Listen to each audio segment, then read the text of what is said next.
तो hello guys, I hope आप सब बहुत अच्छे होंगे। और आज मैं बात करने वाला हूँ एफिनिटी के ऊपर, जो एक नया टूल्स आया है एफिनिटी बाय कैनवा। तो आजकल इसकी बहुत चर्चा है, लोग यूज़ कर रहे हैं। और सबसे अच्छी बात इसकी ये है कि ये फ्री है। तो आप इसके बारे में आज जानेंगे कि क्या ये एडोब के सॉफ्टवेयर को रिप्लेस कर पाएगा। जैसे ये ऐसा प्लेटफॉर्म है जहाँ पे एक ही जगह पे जैसे फ़ोटोशॉप, इलस्ट्रेटर और इन डिज़ाइन यूज कर सकते हैं।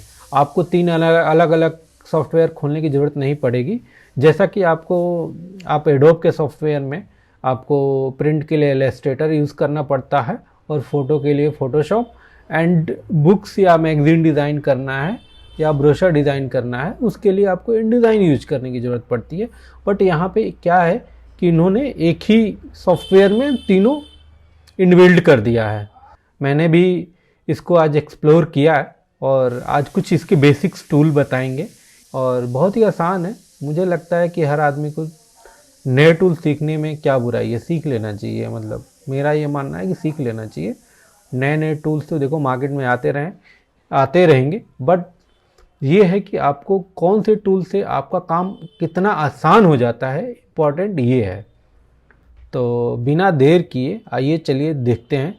तो इसकी ऑफिशियल वेबसाइट पे चले जाइएगा affinity.studio पे। जैसे ही आप affinity.studio पे जाएंगे, मेरे यहाँ तो ऑलरेडी खुला हुआ है।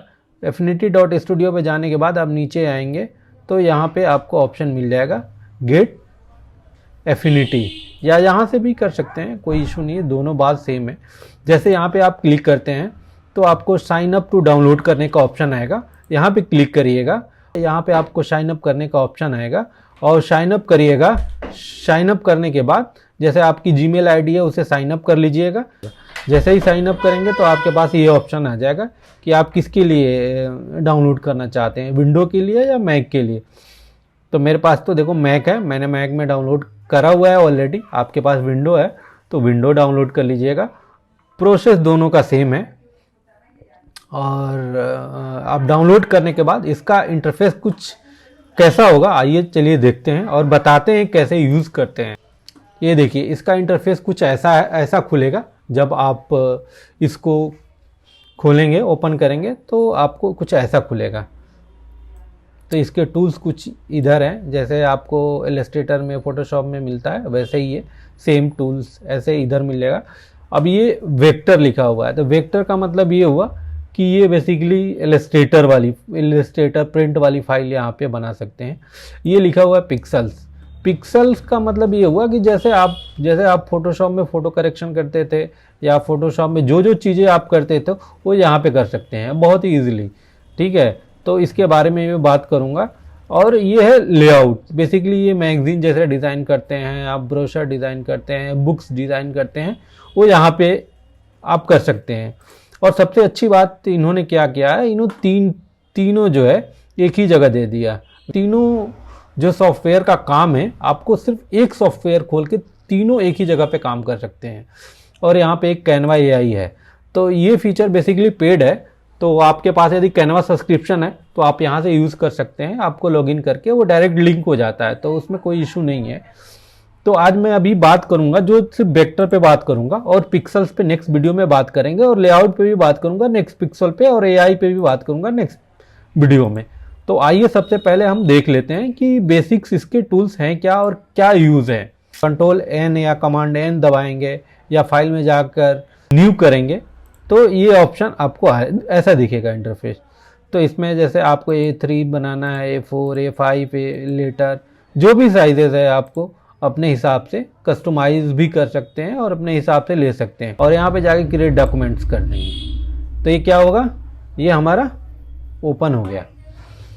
अब यहाँ पे वेक्टर में आ जाएंगे। जैसे ये है ना वेक्टर, तो सबसे पहले ये वाला टूल होता है, ये मूव टूल होता है बेसिकली। जैसे मान लीजिए कोई एक बॉक्स है, इसको बेसिकली तो इसको मूव कराने के लिए मूव टूल यूज होता है। पेज को बढ़ाना है, घटाना है, या आर्ट बोर्ड को, वो उसके लिए होता है। जैसे मान लीजिए इस पर क्लिक किया आपने, क्लिक करते ही ये देखिए पेज सेलेक्ट हो गया, राइट। तो ये पेज सेलेक्ट, जैसे पेज आपको बढ़ाना है, जैसे 2 पेज करना है तो यहाँ पे क्लिक करेंगे, देखिए 2 पेज ऑटोमेटिक आ गया। अब इसको डिलीट करना है तो यहाँ पे क्लिक करिए, ठीक है। ये वाला टूल बेसिकली नीट टूल होता है, सिलेक्शन बन जाएगा। आप यहाँ से इसको आप ये देखिए यहाँ से छोटा बड़ा करेंगे तो उसी हिसाब से लेगा। मान लीजिए आपको इसको कर्व लेना है तो देखिए यहाँ से कर्व ले लेगा यहाँ पे, देखिए नी टूल यहाँ पे। तो ये मतलब मेरे को बहुत ही यूजर फ्रेंडली लगा, जो सही है, बहुत स्मूथ चलता है ये सॉफ्टवेयर। अब उसी के नीचे ट्रांसफॉर्मेशन टूल होता है। जैसे मान लीजिए ये पॉइंट इसका बन गया, आपको चाहिए यहाँ से यहाँ पे, यदि आप इस पॉइंट को यहाँ पे रख देंगे तो ये क्या करेगा, इसी पॉइंट से इसको रोटेट करेगा। ये देखिए छोटा बड़ा इसी पॉइंट से करेगा। ये देखिए अब आ जाते हैं इस टूल पे। अब ये क्या करता है, ये बेसिकली ये एक कॉर्नर किसी को पकड़ के आप उसकी अपने हिसाब से छोटा बड़ा कर सकते हैं एक कर्व को। मान लीजिए जैसे सेलेक्ट किया आपने, यहाँ कर्व बना, छोटा बड़ा कर दीजिए। जैसे मान लीजिए यहाँ पे करना है आपको, यहाँ पे करना है तो आपको यहाँ से पकड़ के छोटा बड़ा। इस टूल का यूज ये है कि आपको कॉर्नर को मैन्युअली कॉर्नर को आप छोटा बड़ा कर सकते हैं। हम बात करने वाले हैं इस टूल की, कंटूर टूल की। ये क्या करता है बेसिकली, जैसे इसकी आपको आउटलाइन घटानी है बढ़ानी है, देखिए कर्व कर देगा आपको। मान लीजिए आपको ऐसे चाहिए, आपको ऐसे चाहिए, ऐसे कर देगा। तो आप अपने हिसाब से इसको छोटा बड़ा भी कर सकते हैं, आप जैसा चाहे वैसा कर सकते हैं। आपको यहाँ से आपको रेडियस कम करनी है, ज़्यादा करनी है, अपने हिसाब से। ये देखिए इसकी विड्थ बढ़ानी है घटानी है, ये सब कर सकते हैं। अब आ जाते हैं ये पाथ टूल। ये पेन टूल जो है, इसको पाथ टूल भी कहते हैं, वो पेन टूल भी कहते हैं। जैसे इलस्ट्रेटर में काम करता है। जैसे मान लीजिए ये इलस्ट्रेटर में आप कोई पाथ टूल से कुछ बनाते हैं, पाथ बनाते हैं, बस वैसे ही ये भी काम करता है सेम। जैसे मान लीजिए इसमें कलर फिल कर दीजिए तो ये वैसे ही काम करता है। किसी का पाथ बनाना है तो बहुत ही आसानी से बना सकते हैं। ठीक है, तो ये बेसिकली पाथ टूल ही है, जैसे आप इलस्ट्रेटर में, फोटोशॉप में, इनडिज़ाइन में यूज़ करते हैं वैसे ही है, कुछ अलग नहीं है। अब ये आ जाते हैं पेंसिल टूल। पेंसिल टूल में भी आप देखेंगे 3 है पेंसिल टूल। ये क्या करता है बेसिकली, ये स्मूथ बनाता है। ये देखिए कितना स्मूथ बना रहा है। और इसमें एक और टूल है पाथ ब्रश टूल। ये देखिए ये क्या करता है, आप जैसे इसको ड्रॉ करेंगे आप उसको वैसे ही ड्रॉ करेगा, मतलब ये स्मूथ नहीं बनाएगा बेसिकली, इसका काम ये है। और तीसरा है नाइफ टूल। ये क्या करता है, जैसे आपको कहीं इसको काटना है, जैसे उसमें भी नाइफ टूल होता है ना, जैसे मान लीजिए यहाँ काट दिया। नाइफ टूल बेसिकली वो काटने का काम करता है। जैसे आपको इलस्ट्रेटर में भी मिलता है स्ट्रोक विड्थ टूल। ये बहुत ही काम का टूल है जिसकी हम बात कर रहे हैं। मान लीजिए आपका कोई स्ट्रोक है, मान लीजिए कुछ भी हो सकता है XYZ। मान लीजिए स्ट्रोक है, ये स्ट्रोक है, तो इसमें इस टूल्स के थ्रू हम इसकी विड्थ बढ़ा सकते हैं। जैसे मान लीजिए हमें इसकी विड्थ बढ़ानी है, इधर नहीं बढ़ानी है, तो हमें पर्टिकुलर इसकी विड्थ बढ़ा सकते हैं, इसको भी छोटा बड़ा कर सकते हैं। तो ये इलस्ट्रेटर में भी है, ऐसा नहीं है कि इलस्ट्रेटर में नहीं है। फील टूल इसको कहते हैं, फील टूल और ट्रांसपेरेंसी टूल। ये वाला ग्रेडियंट फिल कर देता है। जैसे मान लीजिए आपने 2 कलर फिल कर दिया, ग्रेडियंट दे दिया। जैसे मान लीजिए आपको लीनियर चाहिए, सॉलिड चाहिए, सॉलिड तो सॉलिड कर देगा, लीनियर चाहिए तो लीनियर कर देगा। ठीक है, ये क्या करता है बेसिकली, ट्रांसपेरेंसी बना देता है। जैसे मान लीजिए ये यहाँ पे इसने ट्रांसपेरेंट कर दिया, इधर ट्रांसपेरेंट कर दिया, इधर सेम कलर, तो आप इस हिसाब से बढ़ा घटा सकते हैं। देखिए अब ये होता है रेक्टेंगल टूल, जो बेसिकली इसमें बहुत सारे अलग अलग शेप हैं। जैसे सर्कल है, ट्रायंगल है, हेक्सागन है, स्टार्स हैं, बहुत सारे टूल्स हैं। तो बेसिकली एक क्लिक करके सर्कल आप बना सकते हैं, शिफ्ट दबा के, तो प्रोपोर्शनेट बनाएगा। इलिप्स भी बना सकते हैं, ऐसे इसको क्लिक करके ट्रायंगल भी बना सकते हैं। आप खुद एक्सपेरिमेंट करके देखिएगा, ये काफ़ी काम का है। ठीक है,